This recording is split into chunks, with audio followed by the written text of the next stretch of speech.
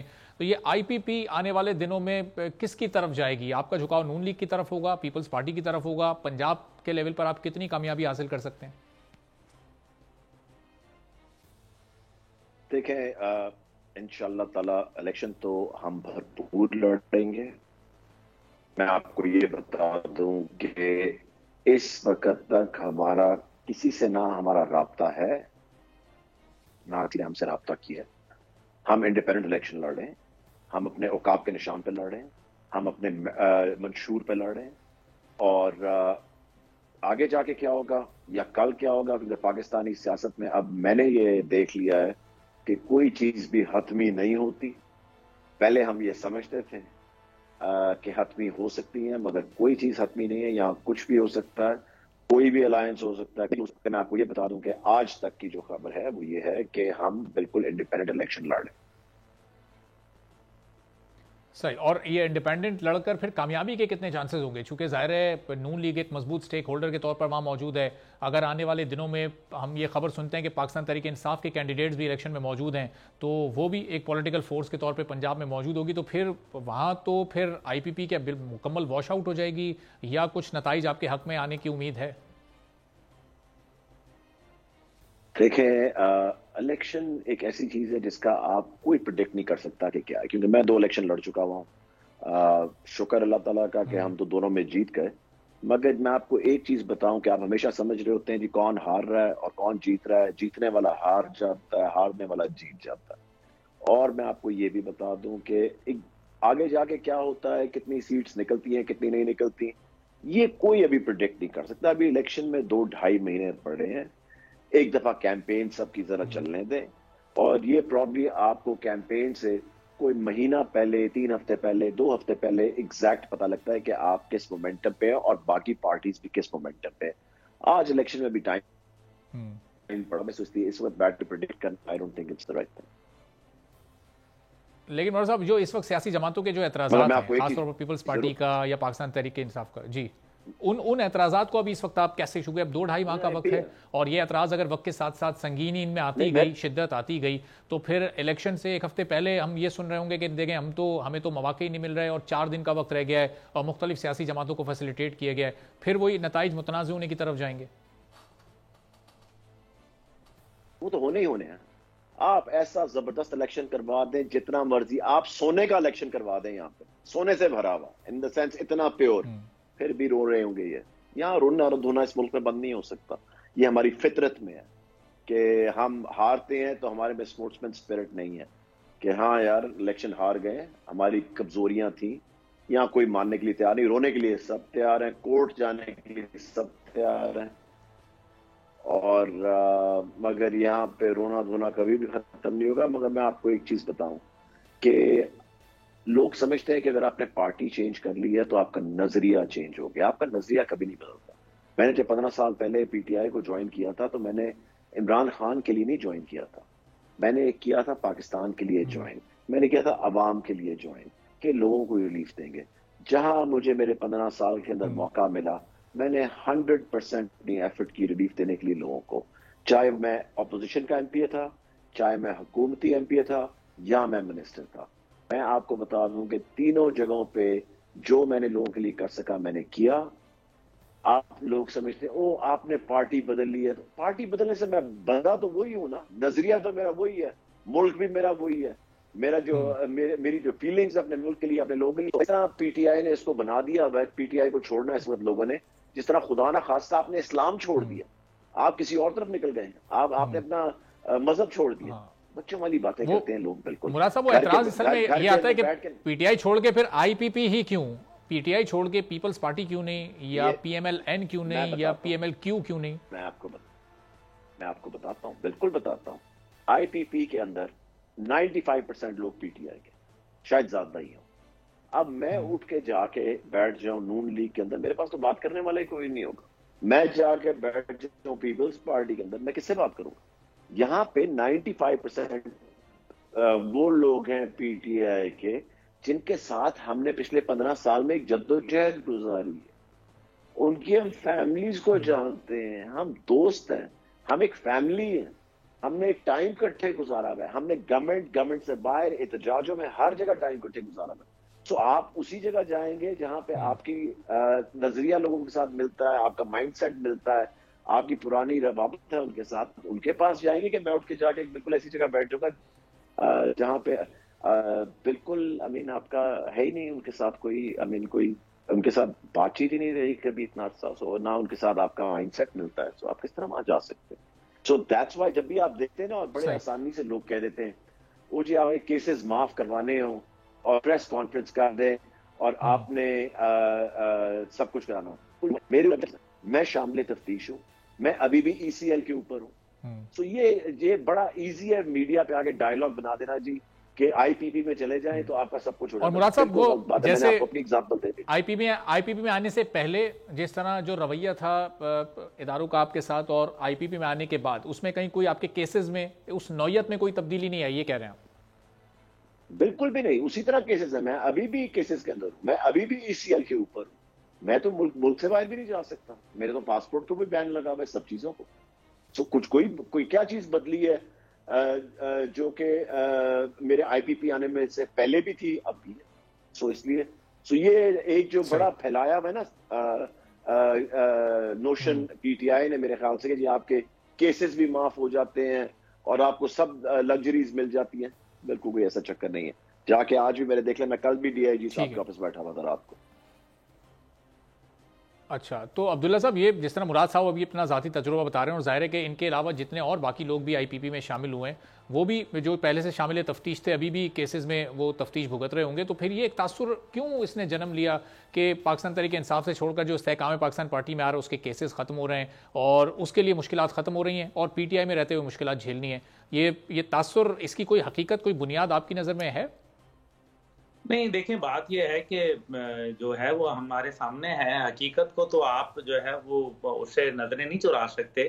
ہاں ریلیف مل جاتا ہے، ہاں یہ بات تو ہے، ریلیف ملا. جو لوگ استحکام پاکستان پارٹی میں گئے تو کیا اس ٹائم پہ ان کا منشور بن گیا تھا؟ کیا اس ٹائم پہ جب اس کو جوائن کیا تھا، ظاہر ہے ایک نظریے کو ہی جوائن کر رہے تھے نا، تو پھر اس کا منشور تھا، اس کا ہیڈ آفس تھا، اس کا جو ہے وہ الیکشن کمیشن پہ رجسٹرڈ تھی، پارٹی جھنڈا، پارٹی جو نشان تھا وہ الاٹ ہو چکا تھا، تو نہیں ہوا تھا. یہ بات بھی ایک ریالٹی ہے، اس میں کوئی شک و شبہ نہیں ہے کہ اس کے اندر پی ٹی آئی کے وہ لوگ گئے جو کہ ایک پارکنگ پلیس دیکھ رہے تھے، جو مسلم لیگ نواز کو نہیں جوائن کر سکتے تھے، جو پیپلز پارٹی کو نہیں جوائن کر سکتے تھے، جو مولانا فضل الرحمان کی جے یو آئی کو نہیں جوائن کر سکتے تھے. اس لیے ایک ایسی جگہ جہاں ظاہر ہے جہانگیر ترین صاحب کا بھی ایک پرسنل تعلق، بڑے ملنسار آدمی، بڑے وہ ان کا ایک طور طریقہ، تو وہ اپنی روایات کے مطابق انہوں نے ایک جگہ بنائی. اور میرے خیال میں سیاست اسی طرح سے گیم آف اپرچونٹیز ہوتا ہے، نکلتا ہے، ٹائم نکلتا ہے، لیکن ساتھ جو اس کے اندر اہم بات یہ ہے کہ ریلیف ملتا ہے، لیکن ساتھ ہی ساتھ عبداللہ صاحب یہ جو اہم بات آپ کرنے لگے ہیں، کائنڈلی اگر آپ تھوڑا سا رکیں اور یہ چھوٹے سے بریک کے بعد آپ کر لیں، میں واپس آپ ہی کی طرف آتا ہوں اور اس میں پھر ہم یہ بھی گفتگو کریں گے کہ اب یہ جو اس وقت آئی پی پی یا کے پی میں ہم نے ایک اور پی ٹی آئی پارلیمنٹیرینز دیکھی تھی، تو یہ سیاسی جماعتیں آنے والے انتخابات میں بڑی سیاسی جماعتوں کو کس حد تک نقصان پہنچا سکتی ہیں؟ ایک چھوٹے سے بریک کے بعد واپس آئیں گے اور گفتگو کو آگے بڑھائیں گے.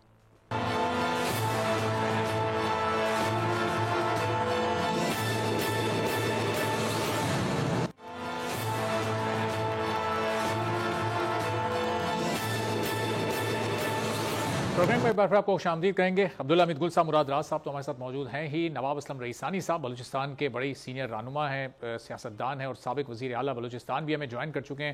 بلوچستان کی سیاست میں ایک بڑا اہم نام ہے اور ابھی ریسنٹلی جو اس وقت نون لیگ اور جس طرح سے نون لیگ میں لوگوں نے شمولیت اختیار کی ہے، تو اس کے بعد بلوچستان کی صورتحال کیا سامنے آئے گی اور وہاں کا منظرنامہ کیا ہوگا، اس پر ان سے گفتگو بھی کریں گے. لیکن عبداللہ حمید گل صاحب، بریک پر جانے سے پہلے آپ کی بات ادھوری رہ گئی تھی، اپنا وہ اہم نقطہ بھی آپ مکمل کر لیجیے گا اور پھر یہ پنجاب میں آئی پی پی پارٹی اور ابھی ہم کے پی میں جس طرح پی ٹی آئی پارلیمنٹیرینز اور اس طرح کی جو الیکشن سے پہلے چھوٹی جماعتیں بنتے ہوئے دیکھ رہے ہیں, یہ ان کو ہم چھوٹی جماعتی سمجھیں یا یہ واقعی کوئی بڑا سرپرائز بھی دے سکتی ہیں آپ کی نظر میں؟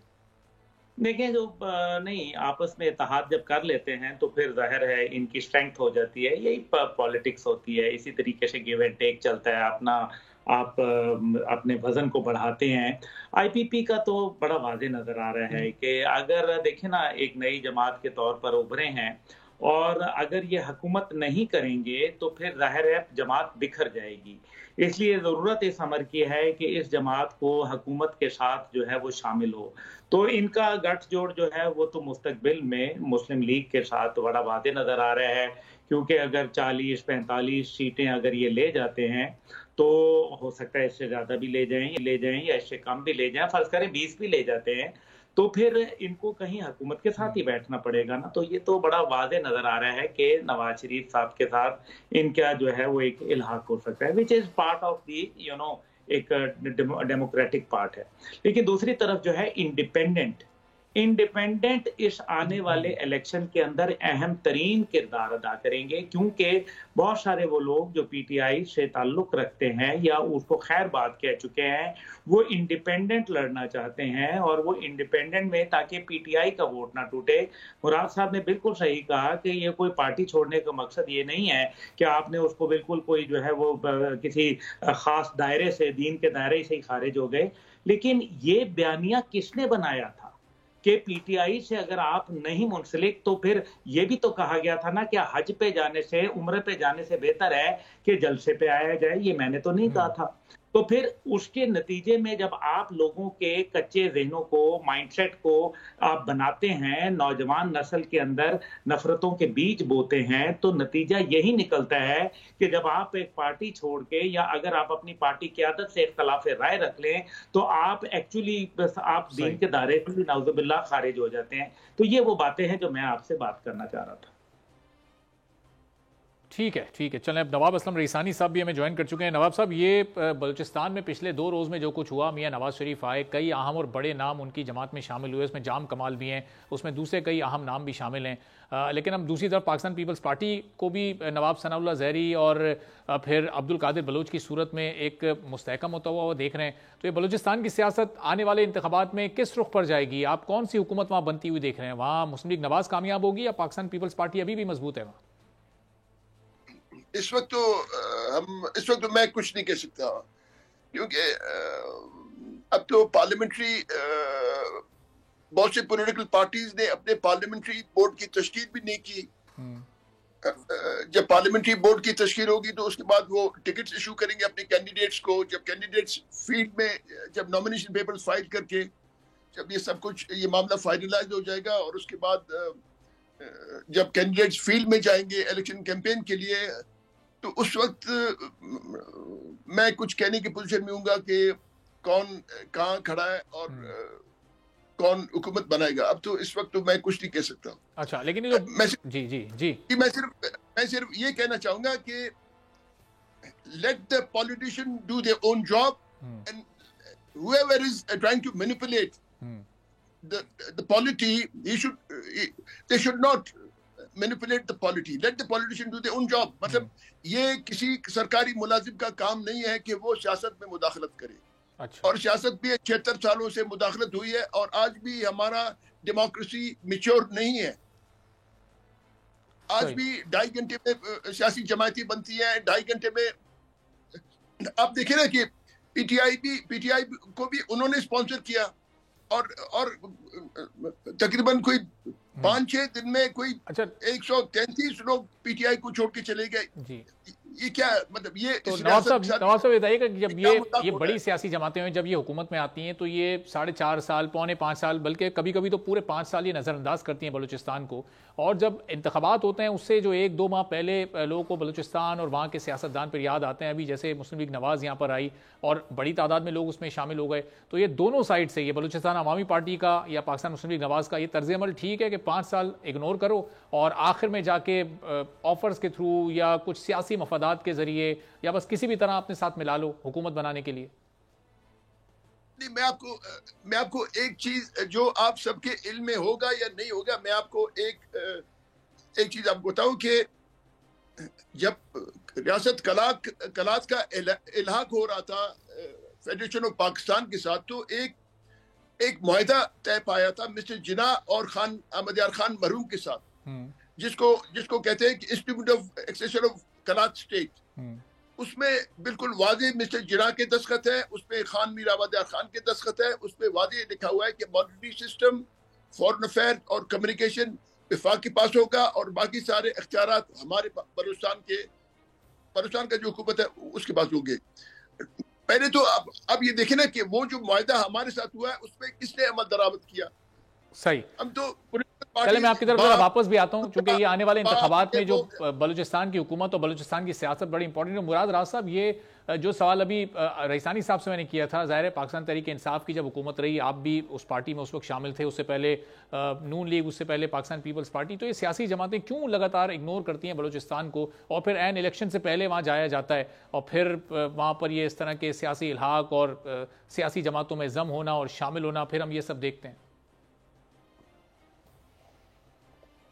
دیکھیں، میں آپ کو یہ بتاؤں کہ یہ پرابلم جو ہے نا، یہ پولیٹیشنز کی پرابلم ہے. یہ پولیٹیشنز جو ہے نا، یہ ہم لوگ سب، میں اپنے آپ کو بیچ میں انکلوڈ کرتا ہوں، یہ نہ لگے کہ میں اپنے آپ کو انکلوڈ نہیں کر رہا. ہم لوگ ہی ٹھیک نہیں ہیں، ہم نہ ٹھیک ہونا چاہتے ہیں.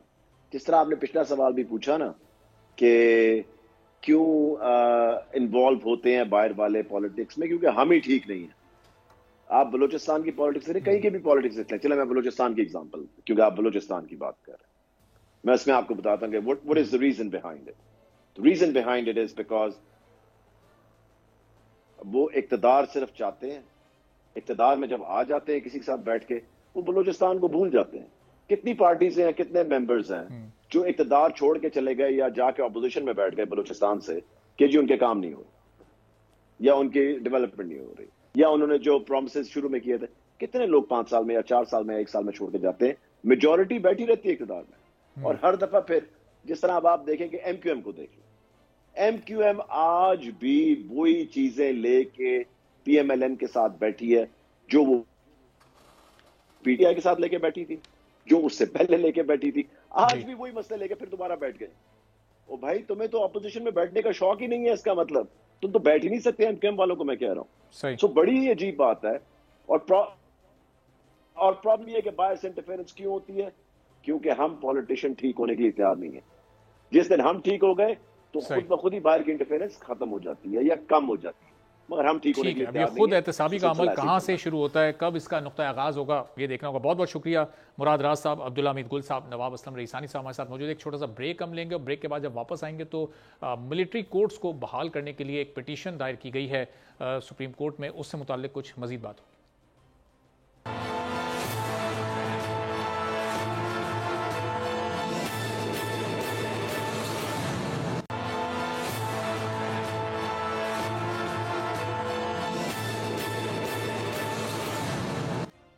پروگرام میں آپ کو ایک بار پھر خوش آمدید کہتے ہیں. عدالتوں کی بحالی کے حوالے سے آج ایک پٹیشن سپریم کورٹ میں دائر کی گئی ہے. گزشتہ ہفتے ہم نے دیکھا تھا کہ شہدا کے لواحقین نے ایک پریس کانفرنس کی تھی، اور اس میں آ کر انہوں نے اپنے اعتراضات اور تحفظات کا اظہار کیا تھا، اور بتایا تھا کہ وہ ایک پٹیشن اپنے فورم کے پلیٹ فارم سے دائر کرنے جا رہے ہیں. تو اب شہدا فورم کی جانب سے باقاعدہ طور پر یہ پٹیشن دائر کی گئی ہے، جس میں یہ کہا گیا ہے کہ فوجی عدالتوں کو بحال کیا جائے، جو زمینی حقائق ہیں ان کو ضرور مد نظر رکھا جائے. اور اس پٹیشن میں جو چند بڑے اہم نکات اٹھائے گئے ہیں وہ نکات بھی آپ کے سامنے رکھتے ہیں. اس میں کہا گیا کہ ملٹری کورٹس میں ٹرائل کے خلاف درخواستیں قابل سماعت نہیں تھیں، اور فیصلے میں یہ نہیں بتایا گیا کہ کون سے بنیادی حقوق متاثر ہو رہے تھے. ملٹری کورٹس فیصلے کے خلاف آرمی چیف اور ہائی کورٹس میں اس میں اپیل کا حق موجود ہے، جبکہ اس کے ساتھ ساتھ یہ بھی کہا گیا ہے کہ عدالت درخواست گزاروں کو متعلقہ فورم سے رجوع کا کہہ سکتی تھی. اور انہی نکات کی بنیاد پر اب یہ فیصلہ، جس میں کہ سویلینز کا ٹرائل فوجی عدالتوں میں کالعدم قرار دیا گیا تھا، اس پر نظر ثانی کی جائے اور اس کو